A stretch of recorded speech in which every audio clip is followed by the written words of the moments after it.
Louvado seja o nome do Senhor. Bom dia, graça e paz a todos. A maioria das nossas dores como pastor não são necessárias. Existem dores que temos que passar, porque o amadurecimento, a maturidade ministerial, pastoral, vem através de dores. Não é só da prática, é da dor. Porque quando você supera uma traição, supera aquele cara que dividiu a igreja, quando você supera uma pessoa que você alimentou, tirou da rua, botou comida na mesa dele, depois ele sai mal, sai falando mal de você. Quando você passa por cima disso tudo, você conquista um nível de maturidade que a prática em si levaria anos para te ensinar. Um mês de dor vale por 10 anos de prática. O problema é que o ser humano, é claro, por instinto, foge da dor. A gente faz de tudo para não passar por um vale, para não passar por uma tempestade. A gente faz de tudo para fugir do único ambiente que não só nos amadurece, como também revela quem Deus é na nossa vida. Deus revelou o sobrenatural dele para os seus discípulos no meio de uma tempestade, no meio de uma transfiguração. É no meio de um lugar que você não imagina que Deus mostra como Ele é Pai para você. E você entende também a tua pequenez como filho, porque às vezes a gente, como ser humano, tem muita dificuldade de administrar autoridade e humildade ao mesmo tempo. Porque a vida pastoral traz autoridade sobre a vida de um homem. E como muitos de nós não fomos preparados para o poder, e a vida pastoral traz poder, traz autoridade, a gente perde um princípio importante, que é a humildade. Então, às vezes, através da dor, Deus faz com que a gente recupere a rota que nos alinha com a vontade de Deus para o nosso ministério. Ou seja, você pode até alimentar algum tipo de orgulho, porque você não teve um diploma lá no mundo, mas na igreja você é chamado de bispo, de apóstolo, de teólogo, de alguma coisa, e aquilo infla você e a culpa não é sua. Que tudo aquilo que está dentro da igreja é o nosso mundo, a gente cria o nosso mundinho, e a gente acha que todas aquelas pessoas têm que estar submissas e são nossos devedores, e a gente começa, porque não lidou bem com a nossa dor, a também causar dores a outros. Isso é muito comum. Então, como eu sou frustrado, eu frustro a outros. Como eu sou ferido, eu firo os outros. E quando eu estou numa posição de autoridade, que é a posição que o pastoreio te dá autoridade, ponto final, te dá poder e ponto final. Muita gente tem clamado por avivamento, fala assim, vamos clamar por avivamento. Eu falei, querido, peraí, só um minuto. Você sabe o que o avivamento traz? O avivamento traz glória. Glória traz exposição. E a exposição é o maior ambiente de queda que existe. Então, antes da gente pedir glória, antes da gente pedir avivamento, a gente tem que ter certeza que nós somos boas pessoas, para estarmos afirmados que seremos bons líderes, bons pastores, e diante da exposição da glória não iremos cair. Então, antes de você pedir um avivamento, antes de você pedir algo tremendo de Deus na sua vida, você tem que estar certo que você é uma boa pessoa, que você superou suas dores, que você deixou as feridas para lá, que você aprendeu a viver em autoridade e em humildade ao mesmo tempo. É um desafio. Porque a autoridade geralmente vai expulsar a humildade se você realmente não for um pastor. O título não te faz pastor, você sabe disso. O chamado pastoral é o chamado mais nobre que tem aqui na Terra. Não existe no planeta Terra algo que seja mais nobre que ser pastor.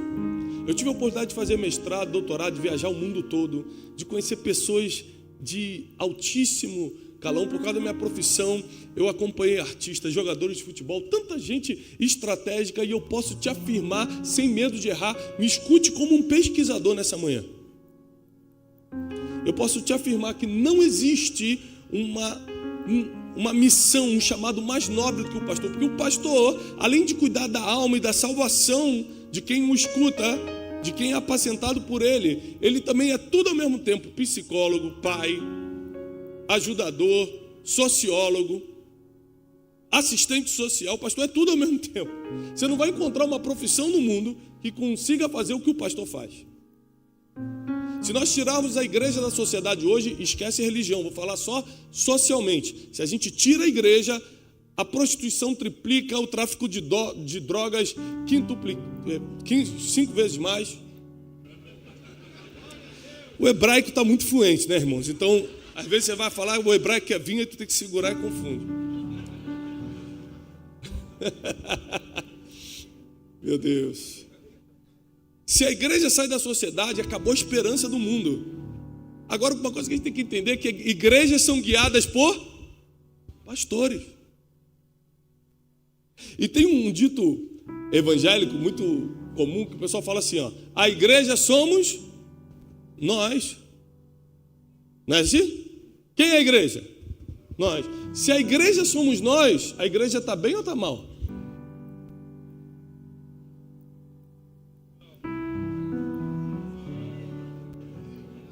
Porque muitos de nós estamos revoltados, feridos, endividados, fora de princípios. Muitos de nós não sabemos lidar com a autoridade e o privilégio que o ministério pastoral nos traz. De tantas coisas sobre o ministério pastoral que eu poderia lhe trazer nessa manhã. Eu só tenho 3 horas, então eu só posso falar sobre uma coisa. Amém? Então eu quero falar sobre um assunto que Deus colocou no meu coração. Ontem eu estava buscando ao Senhor. Eu falei, Senhor, de tanta coisa que eu posso falar, fala aquilo que o teu povo precisa ouvir. Porque a gente, como pastor, como pregador, a gente tem uma lista de coisas que a gente sabe falar. Mas tem coisas que Deus quer falar e não está na tua lista. E aí que você precisa saber se você realmente está conectado com os céus ou conectado somente com o teu conhecimento. E apesar do conhecimento ser insubstituível, tem coisas que só os céus vão poder conspirar ao teu favor. Tem coisas que só Deus vai poder fazer por você. Então a conexão, a sensibilidade espiritual tem que ser forte na vida de alguém que se diz pastor e cuida de pessoas. Então Deus me deu 25 versículos para ler. Esses 25 versículos compõem a carta do apóstolo Paulo a Filemão. E eu quero que você entenda, na minha forma de ver, o princípio mais básico e importante da vida pastoral, da vida de um líder. Paulo diz assim na carta a Filemão: Paulo, prisioneiro de Jesus Cristo, e Timóteo, nosso irmão, a Filemão, nosso querido e amado cooperador. Sublinha Paulo, Timóteo, que estão escrevendo a carta, e Filemão, que vai receber, que é um amado cooperador do ministério de Paulo. E a nossa amada Áfia e a Arquipo, nossos companheiros de lutas, sublinha companheiros de lutas. E a igreja que está em sua casa, sublinhe igreja que está em sua casa. Graça a vós e paz da parte de Deus, nosso Pai, e da parte do nosso Senhor Jesus Cristo. Graças dou ao meu Deus, fazendo menção de ti sempre em minhas orações. Paulo está falando para Filemão que sempre quando ele vai orar, ele lembra do nome de Filemão em suas orações. Ouvindo o teu amor e a fé que tens para com o Senhor Jesus e para com todos os santos. Sublinhe amor e fé. São as duas coisas que chamavam a atenção de Paulo. Filemão, na história, é um cooperador rico, bem-sucedido, da igreja de Colossos. E o apóstolo Paulo, é notável que hoje em dia pastor tem facilidade em lidar com pessoas bem-sucedidas. E muita gente, porque está ferida com o que fizeram no passado, não gosta de escutar falar de dinheiro, não gosta de ver o pastor andando com uma pessoa rica da igreja e falar que os pobres ele não anda, mas isso é porque você está ferido. Eu vou lhe explicar por quê. Porque é muito mais fácil andar com o rico do que com o pobre. E você vai entender. Por causa de alguns princípios básicos, como a honra, por exemplo. Eu fui pregar essa semana num lugar, um rapaz rico da região pediu, por favor, deixa eu buscá-lo. Por favor, pastor, deixa eu buscá-lo no aeroporto. Deixa eu buscá-lo. Cheguei, ele foi me buscar. A primeira coisa, ele falou, pastor, eu quero te levar para almoçar. O senhor mudou minha vida, a sua palavra e tal. Eu falei assim, mas o pobre às vezes não tem dinheiro para levar para almoçar. Mas também não pode vir te dar um abraço e falar o quanto você tem mudado a vida dele? O pai fala assim, esse pastor não vou abraçar não. Anda de avião, tem tal coisa. Isso que eu estou falando é pobre de cabeça, não é de bolso não. Porque a pobreza mais fácil de resolver é a do bolso. A da mente que é uma miséria para tirar. Mas é muito mais fácil, porque quem apoia o ministério, quem está do lado, são as pessoas às vezes bem-sucedidas que querem chegar, pastor, como é que eu posso te ajudar? Então não tem como julgar. Eu não estou falando que está certo ou que está errado, eu estou falando que eu não julgo. Então, por acaso, Paulo tinha uma conexão com Filemão, que era um homem bem-sucedido. Mas quando ele lembrava de Filemão, ele falava assim, aquela conta no Banco Safra de Filemão, ai meu Deus, vai ser uma bênção para o ministério. Ele lembrava o seguinte, eu tenho escutado do teu amor e da tua fé. Amor e fé. Sublinhe.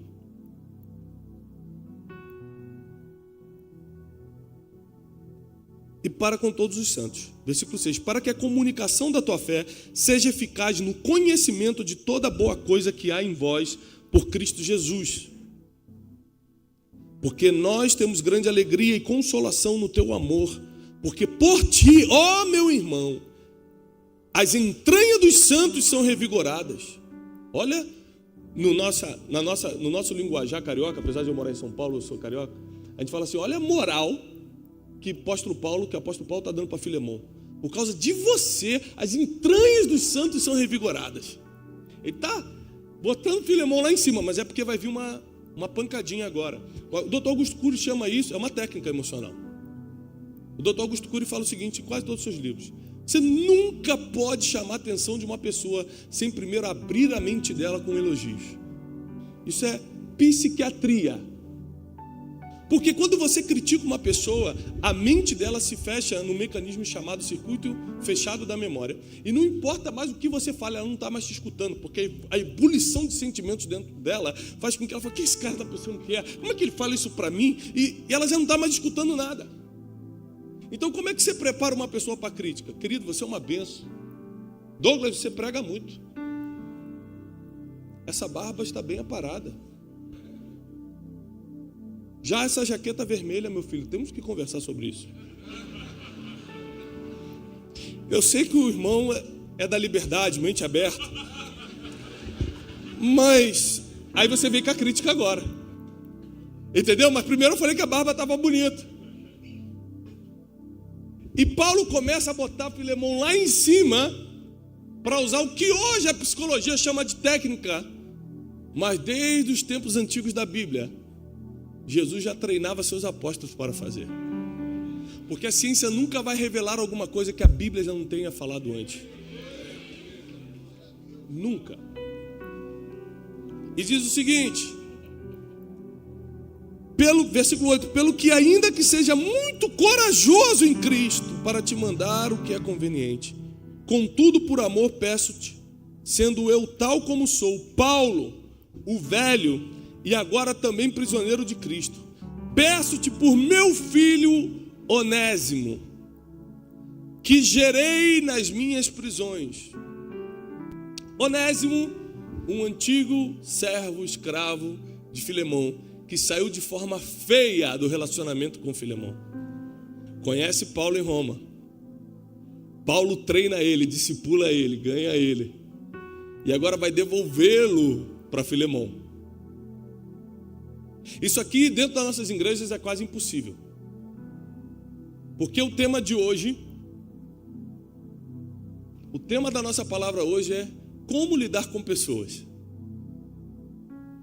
É o maior desafio do pastor. O pastor tem que ser especialista em duas coisas: em pessoas e em problemas. São as suas duas especialidades: lidar com gente e lidar com problemas. Se você sabe lidar com essas duas coisas, o resto Deus faz.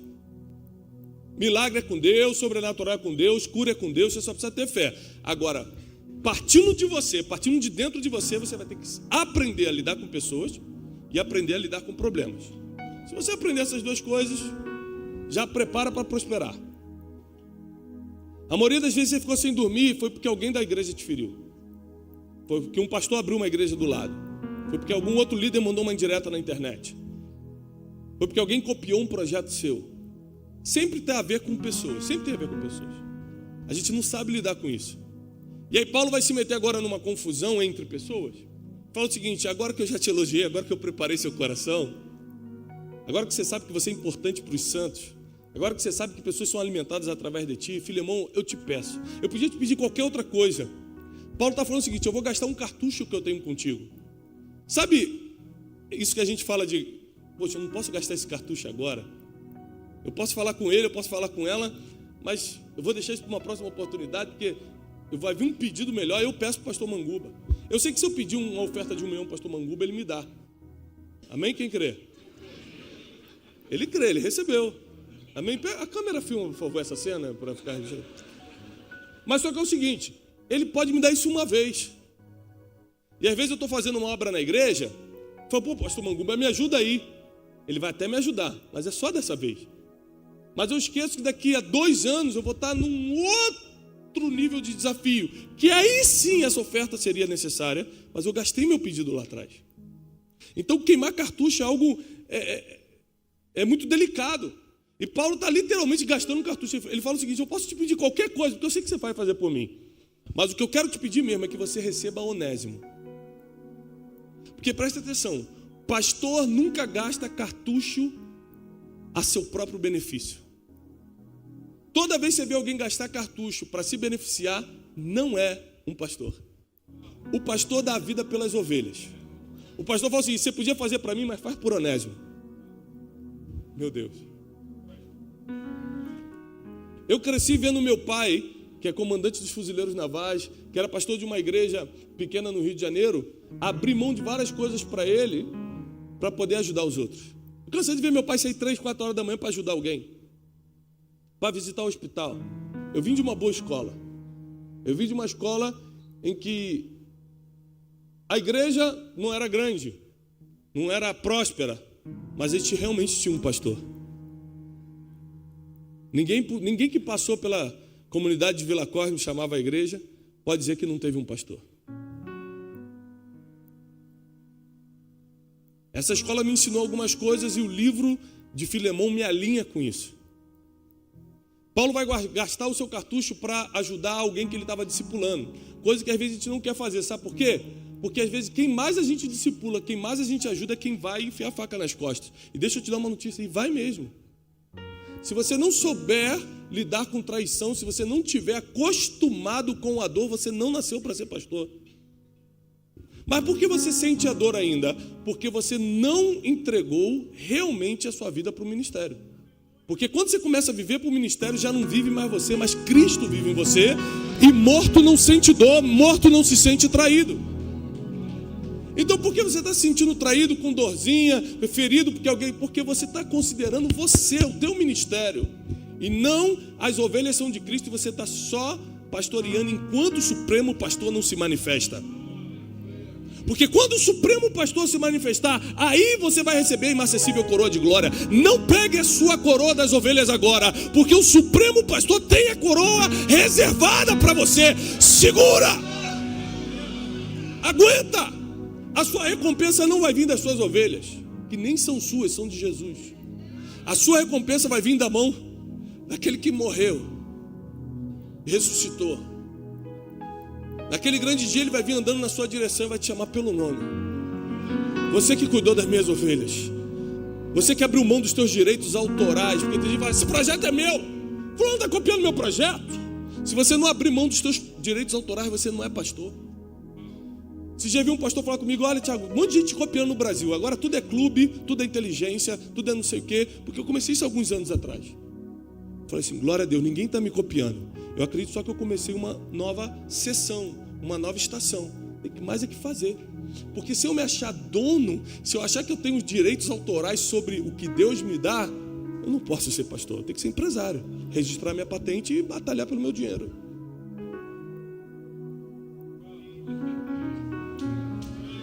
Pastor dá vida pelas ovelhas.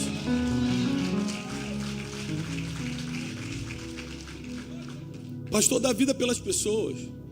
A pessoa ser feliz é mais importante que a felicidade dele. A pessoa crescer é mais importante que o crescimento dele. Esse é o pastor. E a nossa geração está carente de pastores. Nós temos grandes empreendedores da fé. E isso é muito bom, não é uma crítica, é bom. Tem que empreender mesmo. Grandes empreendedores da fé, pouquíssimos pastores. Peço-te por meu filho Onésimo, que gerei nas minhas prisões, o qual no outro tempo te foi inútil, mas agora é muito útil para ti e para mim. Presta atenção. Existem pessoas que você desprezou porque naquela fase ele era o inútil. Existem pessoas que você mandou embora porque estava numa fase ruim. Naquela fase ele não prestava, naquela fase ele não era obediente. Mas agora Onésimo não era mais um inútil. Ele estava sendo útil ao apóstolo que mudou a forma de fazer igreja, que doutrinou o evangelho. Agora Onésimo não só era discípulo, mas era útil ao apóstolo Paulo. Mas antes ele era inútil para o empresário, para o empreendedor qualquer. Tem pessoas que são inúteis na tua mão, mas na mão de outros serão úteis. Então você tem que aprender a deixar ir. Vai ficar pior aqui a carta, porque... Calma aí, olha só. Deixa eu ler para você ver como vai piorar bastante essa situação. Meu Deus. Outro tempo ele te foi inútil, mas agora ele é útil a ti e a mim. E eu te enviarei novamente. Tu, portanto, torna a recebê-lo como as minhas próprias entranhas, como se fosse a mim. Eu bem o quisera reter comigo, para que por ti me servisse nas prisões do evangelho. Mas sem o teu parecer, Paulo, o apóstolo, vai pedir o parecer de um membro. Vai pedir o parecer de alguém. Porque ele deve obediência? Não. Porque ele sabe que relacionamentos são delicados. Ele sabe que se Filemão podia falar, agora está lá com a minha ovelha, está lá com o meu escravo, nem me ligou. E pior, fere teus filhos às vezes não querem mais servir a Deus, porque dentro da tua casa você ficou só falando mal de todo mundo. Ninguém deu oferta hoje, ninguém fez nada, não é possível. E aquele pastor que está me copiando, botou o mesmo letreiro que eu. E os filhos ficam escutando essa vida toda. Então isso que é o evangelho. Então isso que é servir a Deus, é reclamar o tempo todo, é ser ferido o tempo todo, é carregar essa cruz que ninguém consegue carregar. Não é isso que eu quero para mim não, você é empresário, você é cientista, você é médico, menos pastor.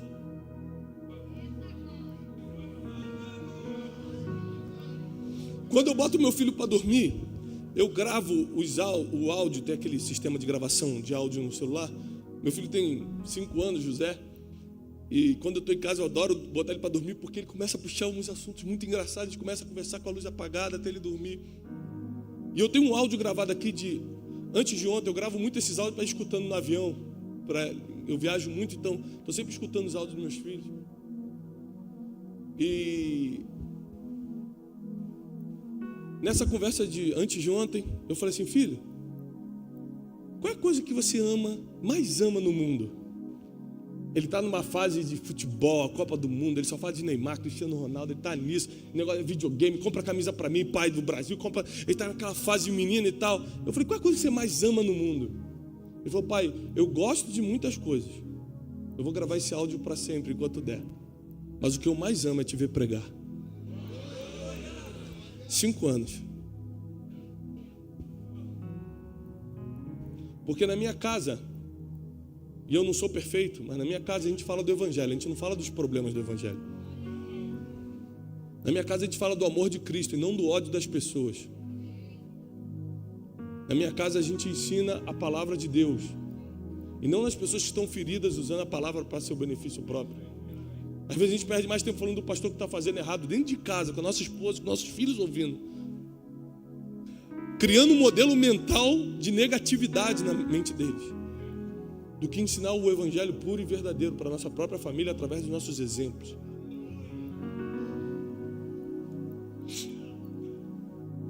Sem o teu parecer, eu nada quis fazer.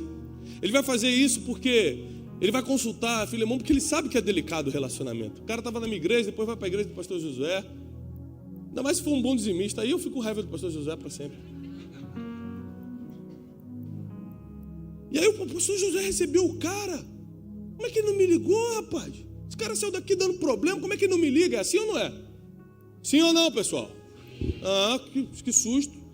Pensei que as 3 gerações de pastores da minha casa tinha acontecido diferente. Como é que esse cara recebe o cara, saiu daqui dando problema? Aí vai lá na outra igreja e começa a ser uma benção. Você fala assim, que é isso? Nessa igreja pode tudo mesmo.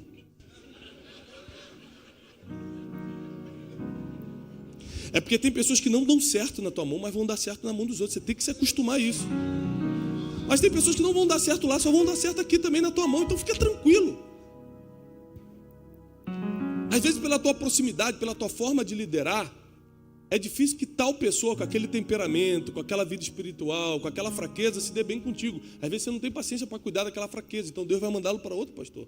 Aliás, você tem que lembrar que as ovelhas não são tuas, são de Jesus. E às vezes Deus fala assim, essa ovelha deixa que ele cuida, que ele tem mais experiência nessa área. E vai te mandar outras. E você está reclamando, vai embora, traidor. Deus, não, filho, estou te dando livramento, fica tranquilo, eu quero te dar descanso. Eu quero te dar paz, você não pediu de paz? Tem uns 4 que eu estou indicando para ir para a família de Bar da Graça lá em... Vai ser uma bênção na sua vida, pastor José. Receba-os com muito amor. Peço que receba como se fosse a mim. É como uma carta. Vou te escrever a carta a Filemão, vou escrever a Josué. Olha só, sem o teu parecer, nada quis fazer para que o teu benefício não fosse como por necessidade, mas voluntário.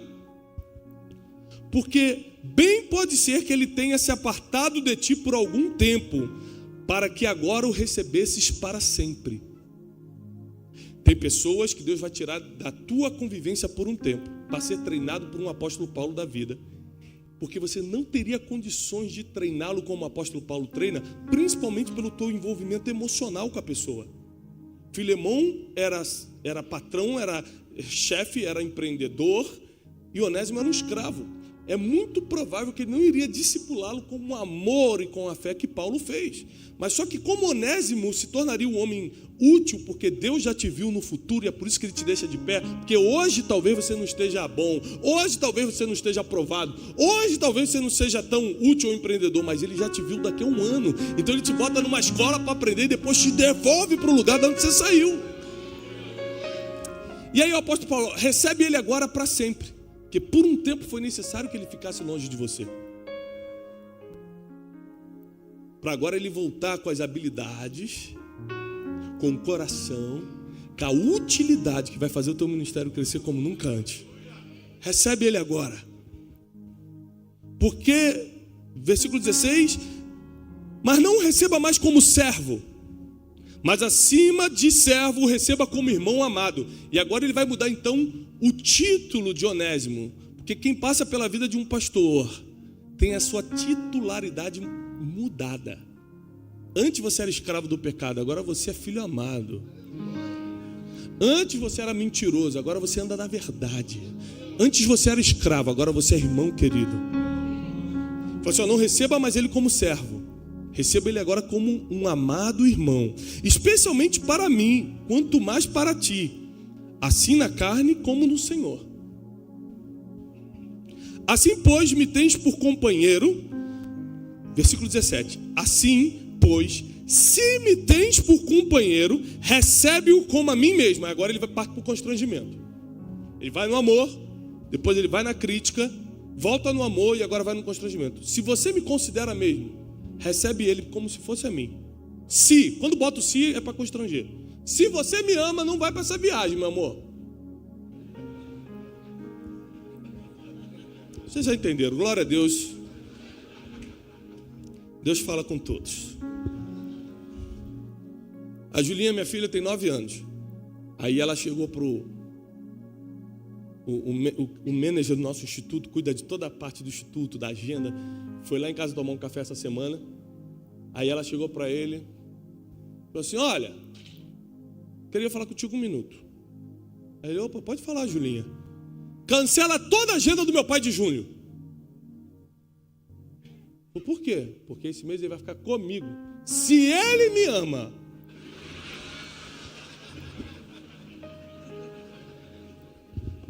É muito forte, Brasil.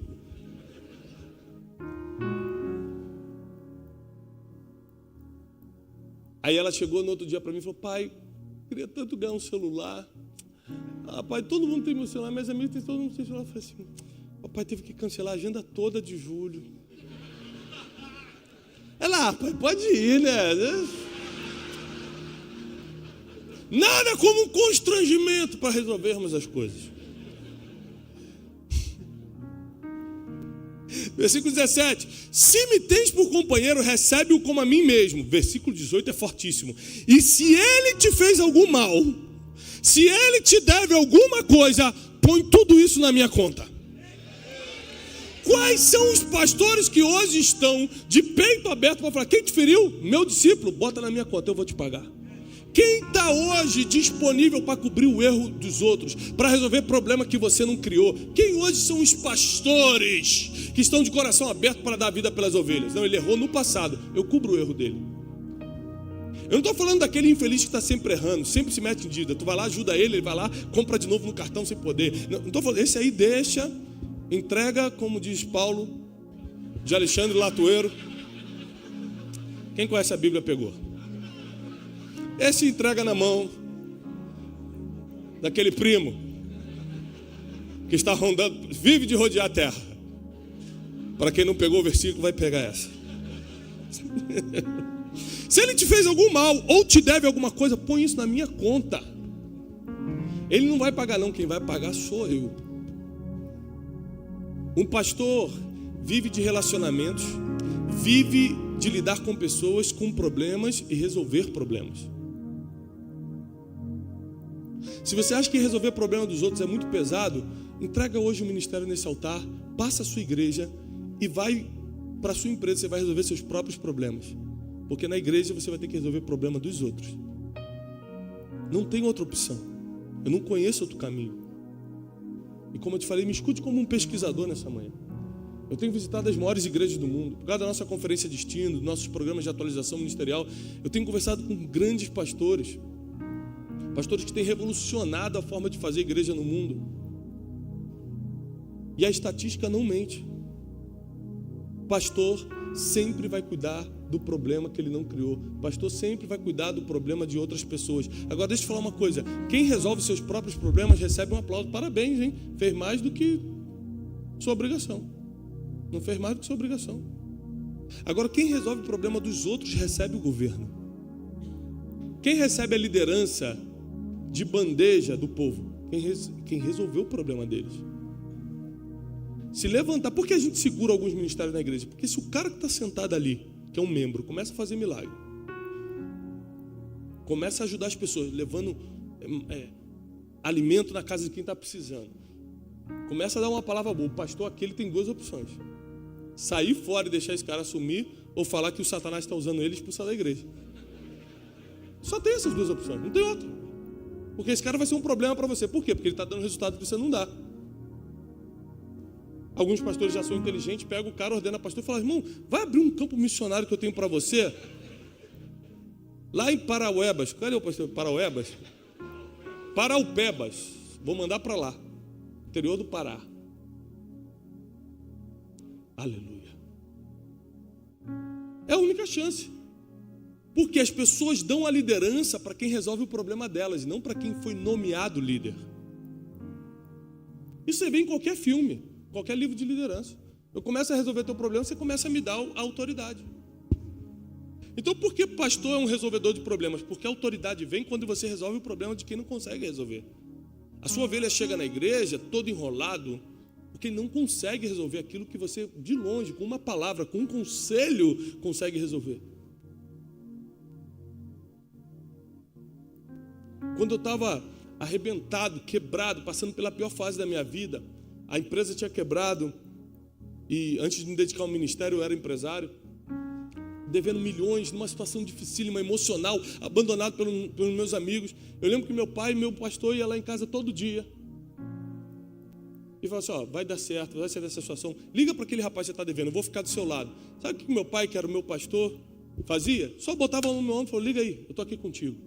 Aquilo me dava coragem de ligar para o credor e falar: eu não posso pagar agora, mas eu posso pagar em 7 vezes, em 8 vezes, em 10 vezes. Às vezes tudo que você precisa é de um pastor que bota a mão no teu ombro e fala: vai lá, liga, vai dar certo, resolve. Não foge do problema não, estou aqui para resolver contigo.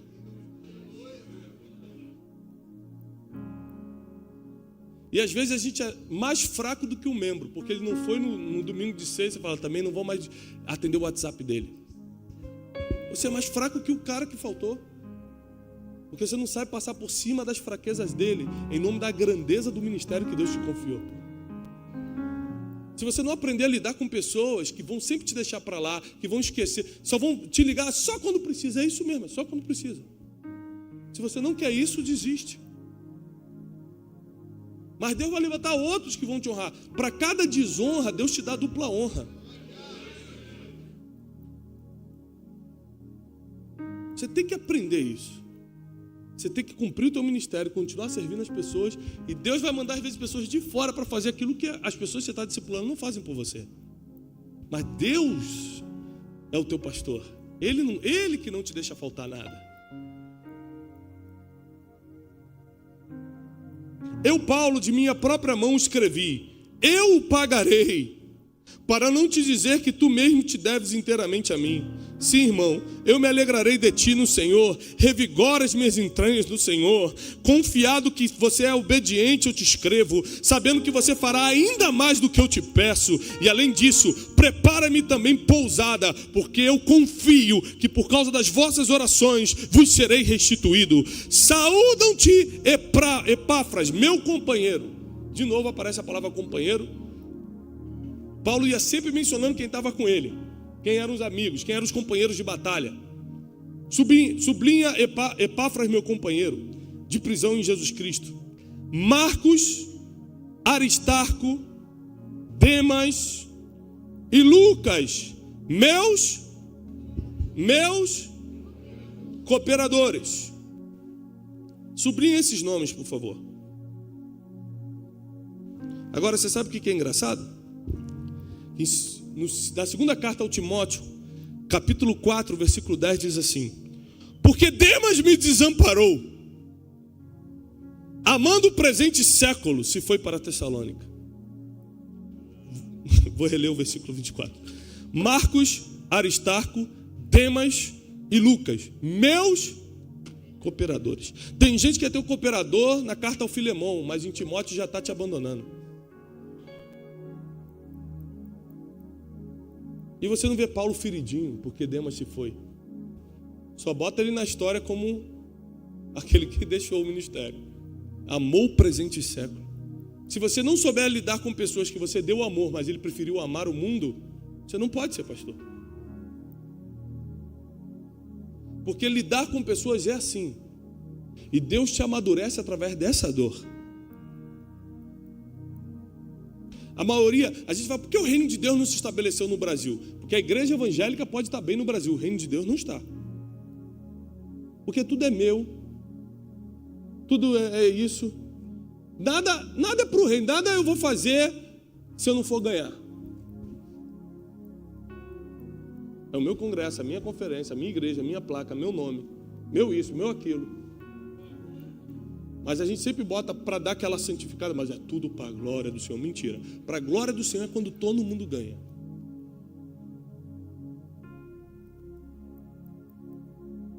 Para a glória do Senhor é quando todo mundo é abençoado. É quando eu não tenho mais meus direitos autorais, não estou reclamando meus direitos. Todo mundo pode crescer em Deus, todo mundo pode prosperar da mesma forma. Eu sofri 30 anos para aprender coisas para que você não sofresse, porque tem pastor que fala assim, agora deixa ele passar pelo que eu passei para entender como é que é o evangelho.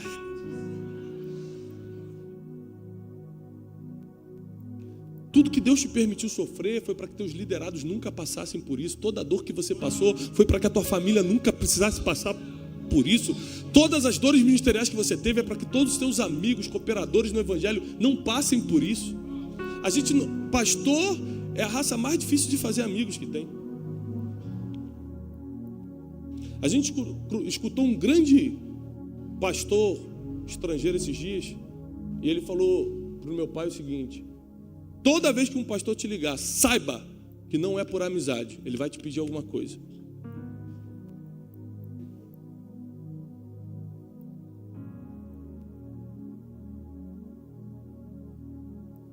Eu estou há 3, 4 anos fazendo o que eu faço.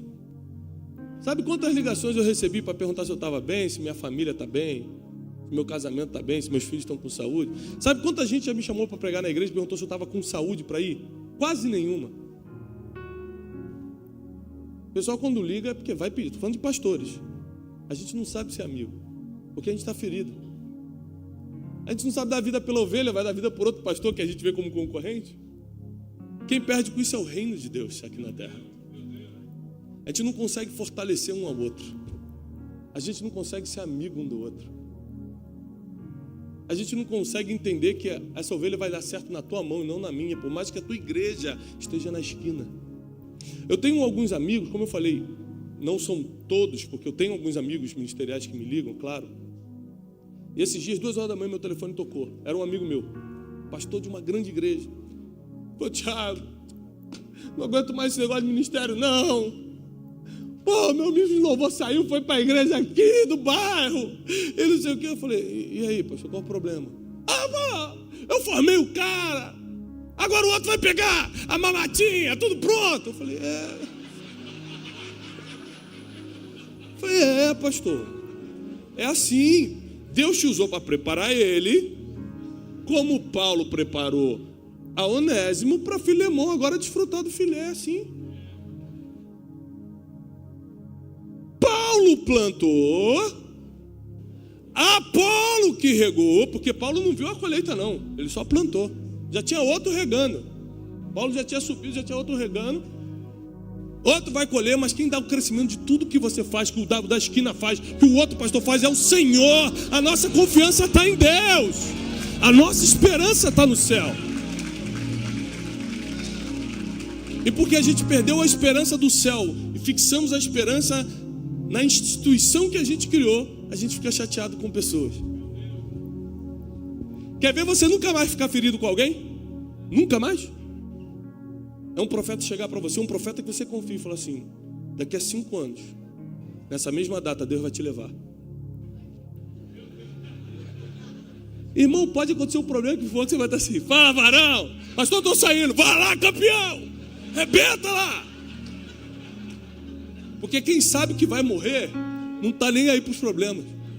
Vai pular de asa delta, eu vou pular de asa delta, vocês tocam o culto domingo. Partiu.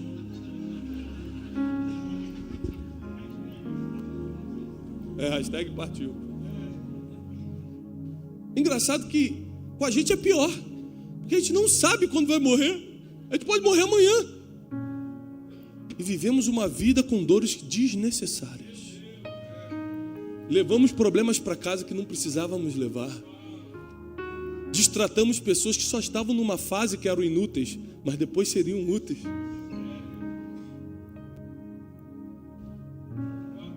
A gente espera a misericórdia de Deus, mas a gente não é misericordioso. Seja amigo da misericórdia, você nunca sabe quando vai precisar dela.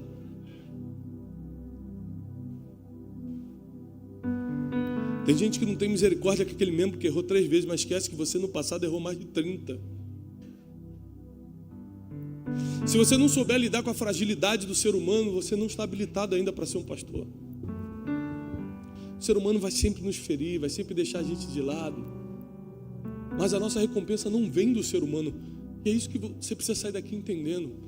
A recompensa de Paulo não ia vir de Filemão, ou de Onésimo, ou de Timóteo. Ele sabia para onde estava indo, ele sabia onde é que estava a recompensa dele, ele sabia onde é que estava escondido os tesouros, ele sabia onde estava a coroa. Quando você sabe quem vai te recompensar, o que o homem faz ou deixa de fazer não te atrai ou não te decepciona. Tem gente que se sente honrado porque ganhou uma grande oferta. E essa pessoa que fica honrada porque ganhou uma grande oferta é mesmo fica decepcionada quando alguém não dá nada. Por quê? Porque a esperança nele está no que o homem pode dar. Uma vez eu tinha um desafio muito grande, pastor Josué. Eu fui pregar domingo numa grande igreja do Brasil, talvez uma das maiores igrejas. E segundo, eu tinha um desafio muito grande da Casa Destino para cobrir financeiro. E aí eu cometi aquele pecado básico. Provavelmente você já cometeu, glória a Deus. Deus é fiel, me botou nessa igreja domingo, que aí o pastor vai me dar aquela oferta abençoada, o material vai vender, e segundo eu vou cobrir esse compromisso. Irmão, foi um dia de chuva, um dia estranho, o estande ficou mal posicionado, não vendemos nada. O pastor no final falou, Deus te abençoe, muito obrigado por ter vindo pregar na nossa igreja. Quando o pastor me dispensou sem oferta naquele dia, coisa que é rara acontecer, geralmente, graças a Deus o Brasil disso está treinado. Escutou, pastor José? Sabem honrar.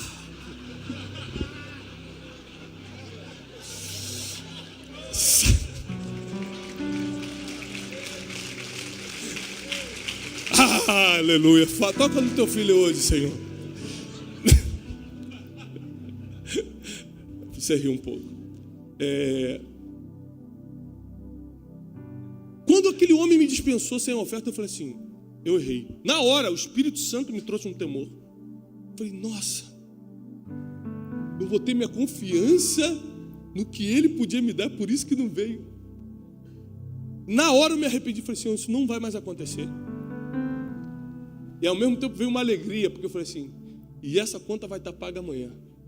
Porque se você falou comigo agora para me arrepender, é porque você já preparou a bênção de amanhã. Senão eu ia continuar cego. Fui para o aeroporto, na segunda de manhã. Estou andando no aeroporto. Eu escuto, Pastor Tiago!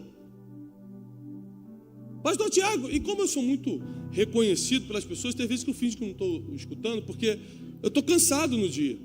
E tem gente que vem andando de 2 quilômetros, você tem que ficar esperando, o celular não está pronto, ela vai ficar, deixa eu ver aqui onde é que tira a foto, teu voo está indo embora, lá se foi meia hora para tirar uma foto, então às vezes eu fico, oh, Jesus, me perdoa, mas eu vou fingir que eu nem escutei.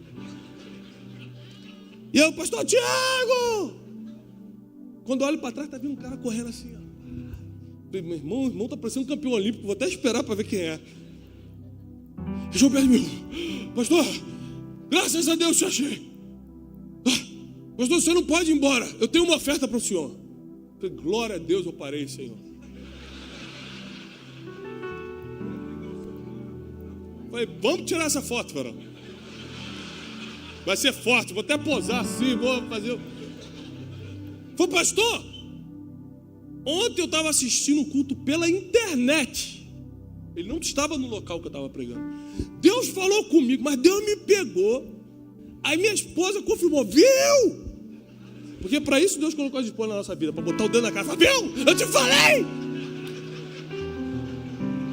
Amém. Quem é casado pegou na profundidade essa palavra. Já entendeu tudo. E ele falou, minha esposa confirmou, falou, viu? Ele falou assim, então Deus me mandou abrir o cofre. Quando ele falou isso, eu fiquei todo arrepiado. Eu falei, meu Deus, Deus está nesse aeroporto. Deus mandou abrir o cofre. E Deus falou o seguinte, olha, vai lá suprir meu servo, porque ontem ele não foi suprido.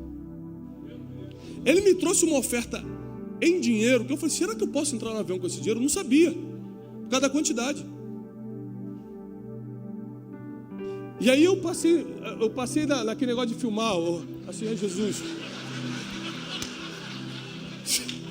Senhor, tu sabes que eu não estou fazendo nada de errado, Senhor. O homem que me desse essa oferta, pelo amor de Deus.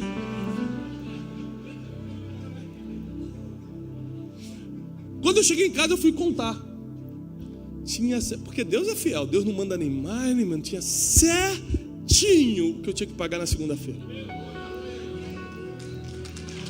A tua recompensa não vem de homem, não vem de discípulo, não vem do outro pastor. A tua recompensa vem do alto. Ele está preparando os teus tesouros.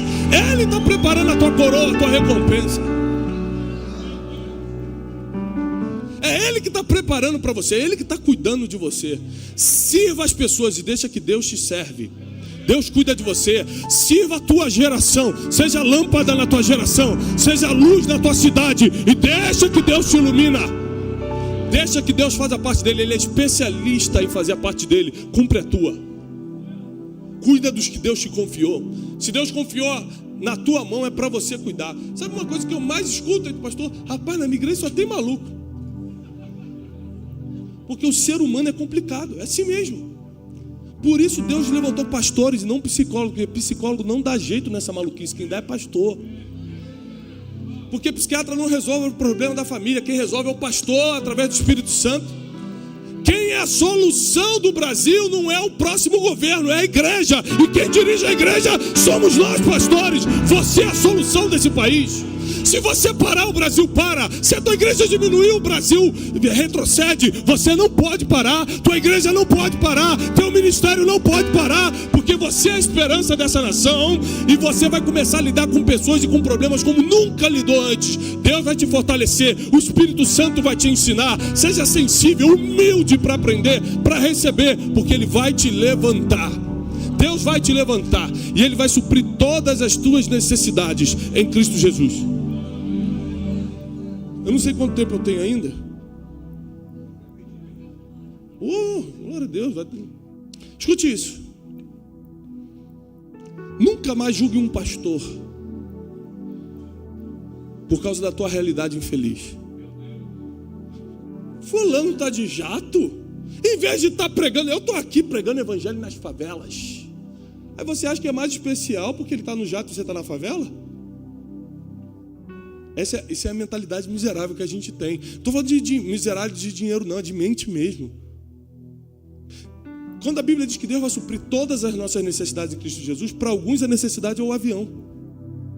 Porque você só está naquela favela, ele está de cidade em cidade. E ele precisa às vezes voltar para casa e dormir com a família, como você também gosta de dormir com a família. Como o teu projeto é pequeno, a tua provisão é pequena. Porque Deus sempre vai mandar provisão do tamanho do teu projeto. O que determina a grandeza de um ministério? O tamanho do projeto que ele botou diante de Deus.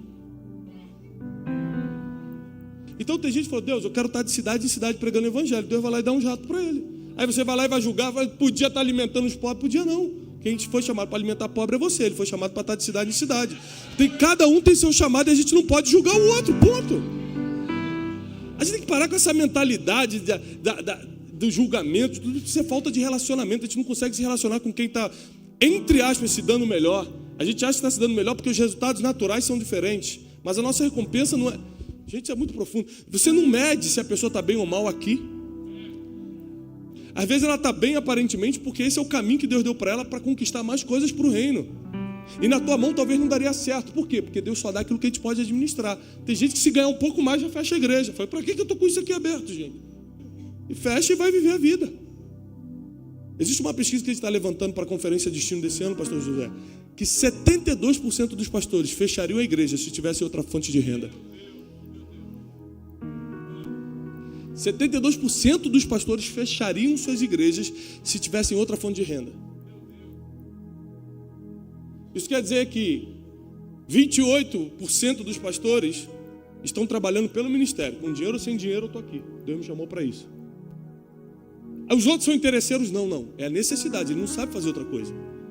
Quando a gente tirar a venda do julgamento dos nossos olhos, a gente vai começar a olhar com misericórdia até para aquele que erra mais. Não é porque necessariamente ele é um interesseiro ou está fazendo por dinheiro. É porque a única coisa que ele sabe fazer é a forma que ele sabe alimentar a família. Se ele fechar a igreja, não tem para onde ir. Então, em vez de nós reclamarmos, qual é a solução que nós vamos dar? Às vezes, tua igreja podia ter um centro de treinamento para líderes. Esse dia um pastor grande do Brasil me chamou e falou assim, olha, você tem que ter cuidado, porque você está mentoreando muita gente. Eu falei assim, olha, mas eu só estou fazendo o que não estão fazendo. Se o senhor começar a fazer, outra pessoa começar a fazer, eu posso parar. Porque você sempre vai incomodar quando estiver fazendo algo que Deus mandou você fazer, mas não pediu para outros. Porque o problema do ser humano, o problema dos relacionamentos são os graus comparativos. Por que ele tem ou não tem?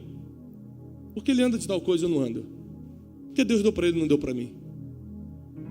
E a gente começa a ferir os relacionamentos e quebrar todos os princípios que Paulo nos ensinou aqui em Filemão. Você é meu companheiro. Não, tudo bem, volta lá para Filemão. Eu te treinei, mas não sou eu que vou colher o fruto desse treinamento. Quem vai colher é Filemão, volta para lá. A gente não aprendeu a se doar, como diz a Bíblia. A gente não aprendeu a dar outra face, como diz a Bíblia. A gente está levando o sermão da montanha na brincadeira.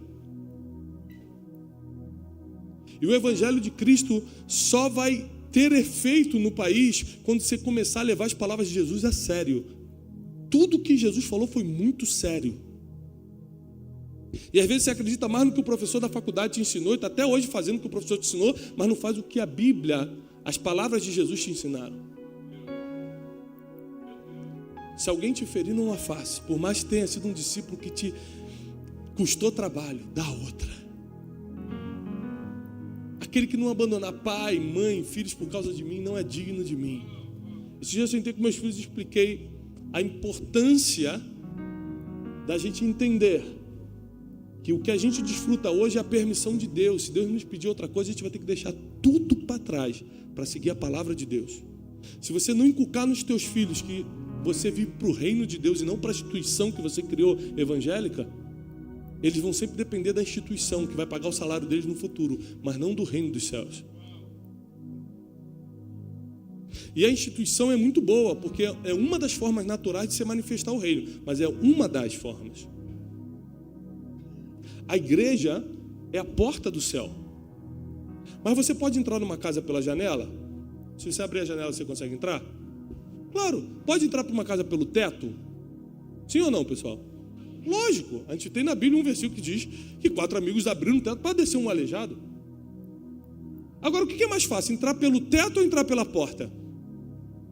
Ou seja, você pode conhecer Jesus e ser salvo sem entrar numa igreja.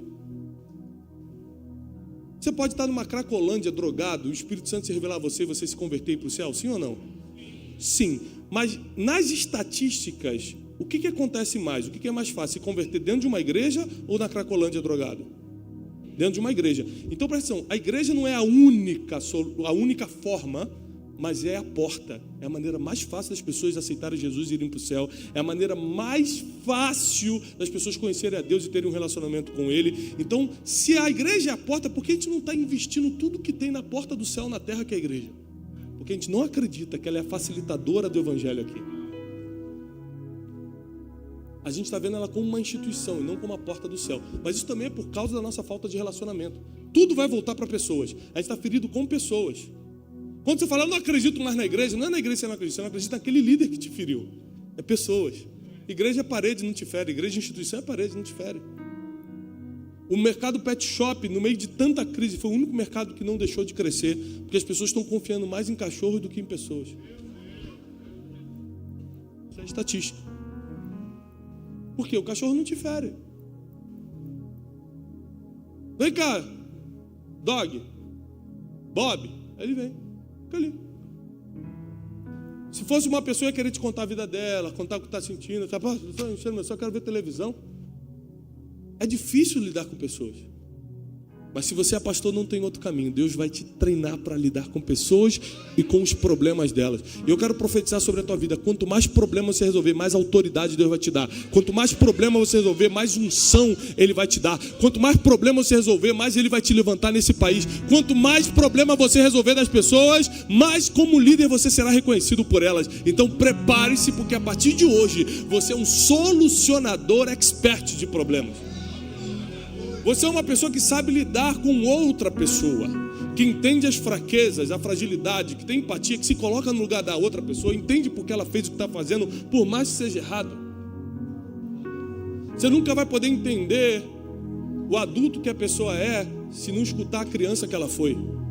Pessoas que foram abusadas na infância, que não tiveram um pai, como é que ela vai ter o mesmo nível de obediência que você tem se você foi criado dentro da igreja com pai e com mãe? O outro foi abusado sexualmente aos 5 anos de idade, cresceu na rua. E você quer que ele tenha o mesmo nível que você? Deixa de ser injusto, deixa de ser sem misericórdia. Entenda a vida das pessoas. Quando a Bíblia diz que não julgueis para não ser julgado, não é porque Deus queria colocar regra, é porque é impossível julgar alguém. Você nunca vai entender a vida de uma pessoa sem escutar o início e o fim. É impossível julgar. Deus te trouxe aqui nessa manhã porque Ele tem algo para fazer na tua vida e no teu ministério. Ele quer restaurar as coisas. Ele quer que você libere perdão para quem tem que liberar. Quer que você entenda que por um tempo você treinou aquela pessoa, agora vai ser bênção em outro lugar. E Deus vai mandar outras que já vão vir treinadas. Deus nunca vai deixar você perder alguma coisa se Ele não for restituir bem melhor para você. Coisas bem maiores. Bem maiores. Deus tem um plano na tua vida. E apesar de ser um jargão evangélico, continua sendo verdade. Deixa eu te falar uma coisa. Não é porque abusaram da verdade que ela deixa de ser verdade. Muita gente não quer falar de dinheiro na igreja porque abusaram de como se tirar dízimos e ofertas na igreja. Mas não é porque abusaram disso que isso deixa de ser verdade. Continua valendo como princípio.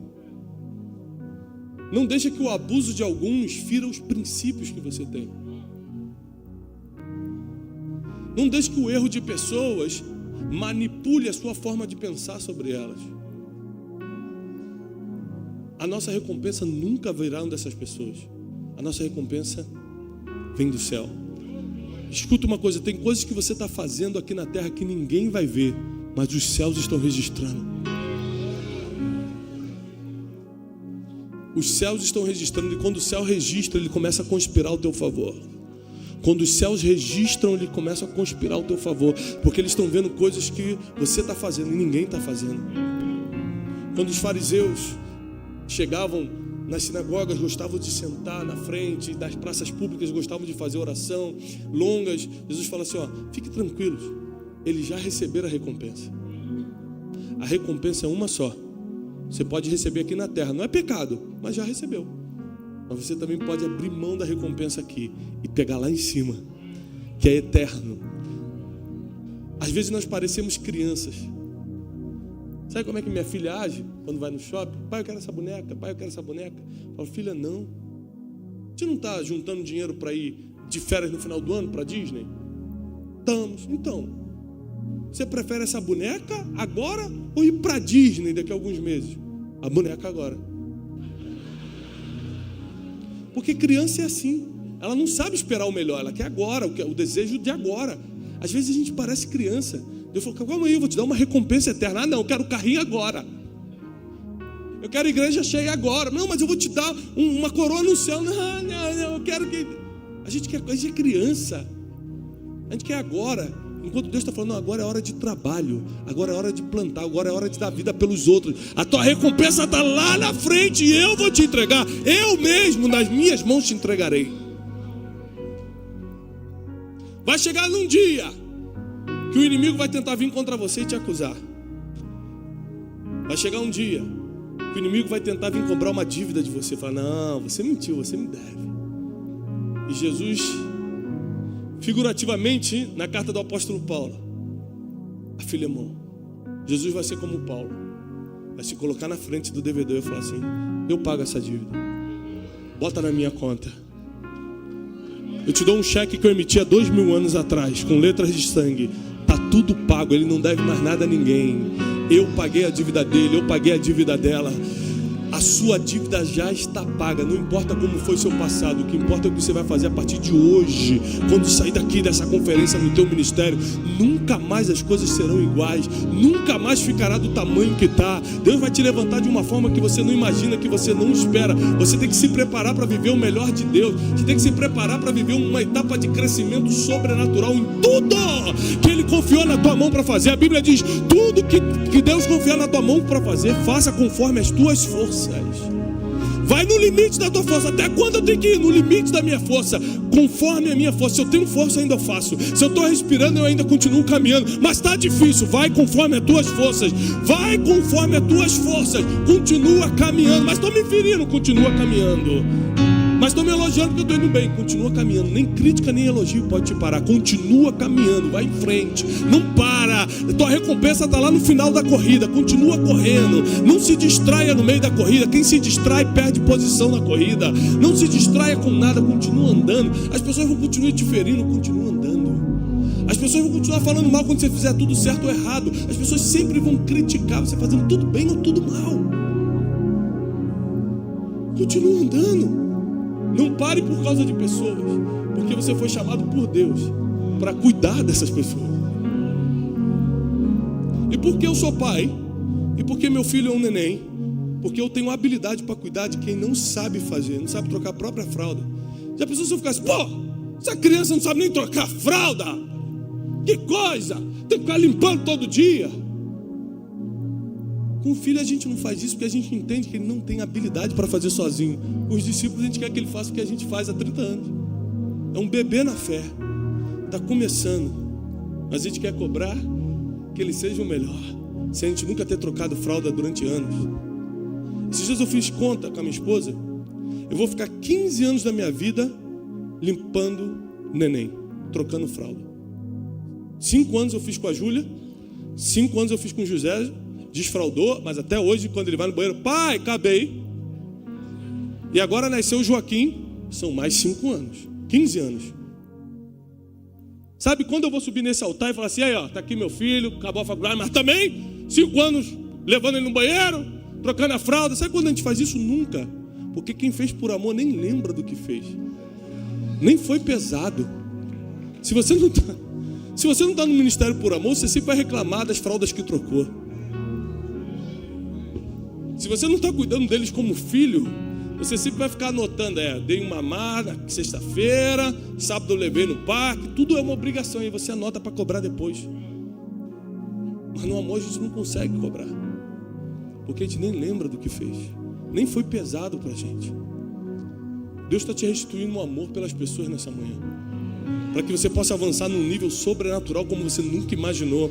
Deus está elevando o nível da sua autoridade espiritual, da sua autoridade no mundo espiritual, para que quando você falar, o povo comece a entender, a escutar. Se você acha que já fez muito, prepare-se, que os teus melhores dias ainda estão por vir. Deus ainda vai te levantar muito mais do que te fez vir até aqui. Ainda tem muito mais para viver, ainda tem muito evangelho para pregar, ainda tem muitas pessoas para você cuidar, ainda tem muito evangelho para você ministrar, pregar, ainda tem muitas pessoas para serem curadas pelas suas mãos. Ainda tem muitas almas que não conhecem Jesus e vão conhecer por causa de uma palavra sua. Agora presta atenção, quem não está fazendo nada sempre vai tentar confundir a tua identidade.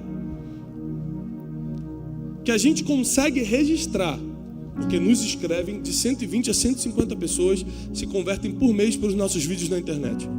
Ou seja, a gente não tem o registro de todo mundo, porque eu não consigo, só quem me escreve eu consigo fazer um registro. Então a média é de 120 a 150 conversões. Se você entrar no meu Instagram, nos comentários do YouTube, você vai ver lá, meu marido se converteu 2 semanas atrás escutando uma palavra sua. Meu filho estava nas drogas, escutou no celular uma palavra, o áudio, se converteu. Mas às vezes eu recebo outro tipo de palavra na internet. Falso profeta. Por que você não está pregando sobre o Apocalipse, sobre a volta de Jesus?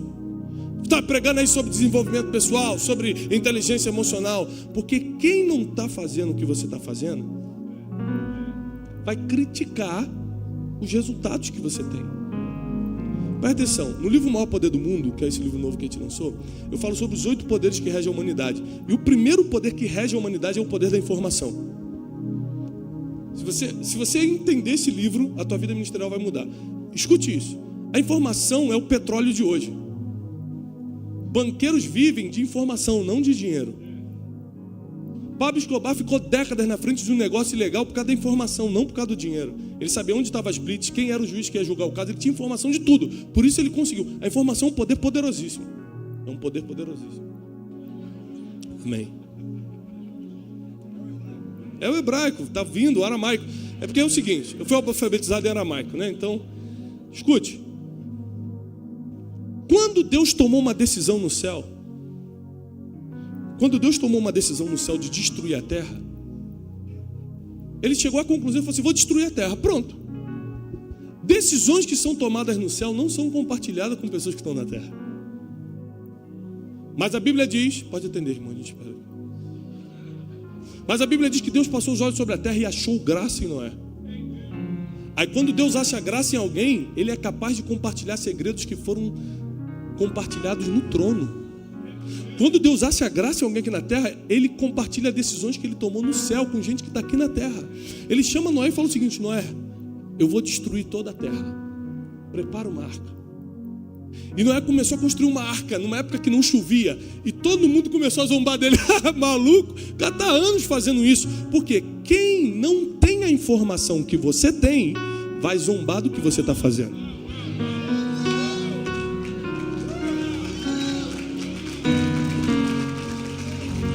Por que eu estou te falando isso?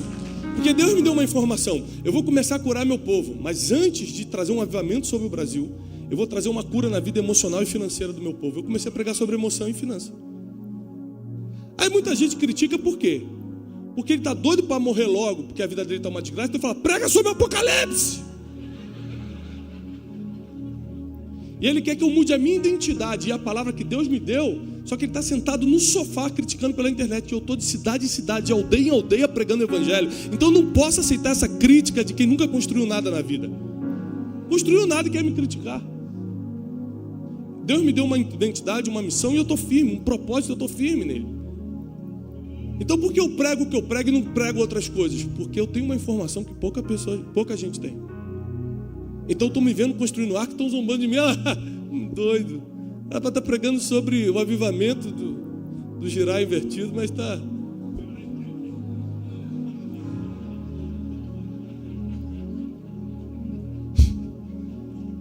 Porque não tem informação que você tem. Quando a morte veio sobre a terra através do dilúvio, só quem tinha informação se livrou. Porque quem tem informação se livra da morte, sai na frente, prospera, passa para um próximo nível.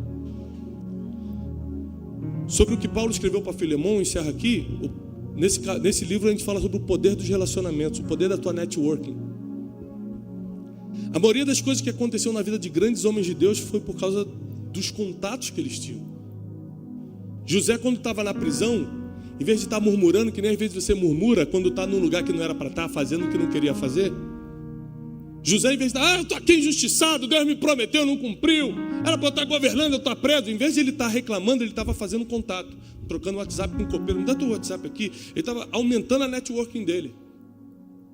Tem gente que perde tanto tempo reclamando da vida e do ministério que não tem tempo de fazer amizade. Mas deixa eu te falar uma coisa. Às vezes você está reclamando do tamanho da sua igreja, do lugar que ela está, você está reclamando do que está fazendo, do ministério que Deus te colocou hoje. Mas José também estava num lugar que ele não merecia estar. José estava fazendo algo que ele não queria fazer. José estava preso injustamente. Mas tem lugares que você não merece estar, não era para estar, mas quem vai soprar o teu nome diante dos palácios está lá dentro. Então Deus vai te deixar lá por um tempo. Então José ficou um tempo na prisão para conhecer quem iria soprar o nome dele no ouvido de Faraó. E se você no tempo difícil não está fazendo as amizades certas, ninguém fala do teu nome. Nesse livro eu falo, no capítulo de networking, de contatos, eu falo o seguinte, de relacionamentos. Relacionamento verdadeiro não é ter um monte de contato no teu WhatsApp. É ter amigos que têm coragem de citar o teu nome diante de pessoas estratégicas. Porque quando você está diante de pessoas estratégicas, você tem pouco tempo para falar. E naquele pouco tempo você fala, você já conhece o Douglas? Aí realmente ele é meu contato, eu sou contato. Somos amigos, temos um relacionamento. Eu tive coragem, no meio de tantas pessoas, de em pouco tempo, citar o Douglas. Foi o que aconteceu com o copeiro. Você tem José. Existem poderes que estão disponíveis aqui na terra. E nenhum deles você compra com dinheiro. Porque tudo que o dinheiro pode comprar é barato. O que o dinheiro não compra é realmente caro. O dinheiro pode comprar o melhor colchão, mas não paga o seu sono. O dinheiro pode comprar uma mega festa de casamento, mas não garante a longevidade do mesmo. O dinheiro é muito limitado. Mas tudo que você quiser ser ou ter, você vai ter que investir a moeda mais valiosa do tempo que eu falo nesse livro, que é o tempo. A moeda mais valiosa do mundo, que é o tempo. Todas as coisas poderosas aqui na terra você vai comprar com tempo. Quer ver? A fé vem pelo... Ouvir custa dinheiro ou custa tempo? Tempo. Você compra a fé com tempo. Se alguém... Tiago capítulo 1, versículo 5. Se alguém precisa de sabedoria, peça a... que ele vai dar liberalmente. Pedir a Deus custa dinheiro ou custa tempo? Orar. Tempo. Sabedoria se compra com tempo, fé se compra com tempo. Amor. Quero casar. Eu vou casar porque eu tenho 1 milhão e ela vai se impressionar comigo ou porque gerou um amor entre nós? Amor. O amor se compra com tempo. Então todas as coisas, todos os poderes que regem a humanidade, você vai ter que direcionar a moeda mais valiosa do mundo, que é o seu tempo. Seus relacionamentos. Se você tem amigos por causa do dinheiro ou do ministério que tem, você não tem amigos, você tem sanguessugas.